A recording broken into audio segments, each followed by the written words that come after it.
நீங்கள் கெஸ் பண்ணுங்கள் எத்தனை எக்ஸை இந்த பிளானட்டில் ஃபில் பண்ணலான்னு. Okay, first Neptune. இதில் எனக்கு தெரிஞ்சு என்ன ஒரு 5 to 6 எக்ஸை ஃபில் பண்ண முடியுமா பார்க்கலாம். இது 57 எக்ஸா? அப்போ நம்மள எவ்வளோ தம்மாக துண்டு இருப்போம்ல. நெக்ஸ்ட் என்ன அப்படின்னு பார்த்தோம்னா சாட்டர்ன், அதாவது சனி கிரகம். எனக்கு தெரிஞ்சு இது பெருசாக தான் இருக்கும். ஏன்னா இதில் ஒரு 100 எக்ஸ் ஃபில் பண்ண முடியுமா என்னன்னு பார்க்கலாம்.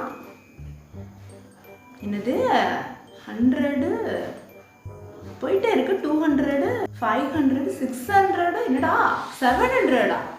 ஜூபிட்டர். இது நம்ம பிக்கஸ்ட் பிளானட் நம்ம படிச்சிருக்கோம். ஸோ ஒருவேளை இதில் வந்து 800 எக்ஸ் ஃபில் பண்ணலாமா பார்க்கலாம். 800 வந்துருச்சே. 1300 எக்ஸா? ஸோ இந்த மாதிரி வீடியோஸ் வேணும் அப்படின்னா நம்ம சேனலை சப்ஸ்கிரைப் பண்ணிக்கங்க.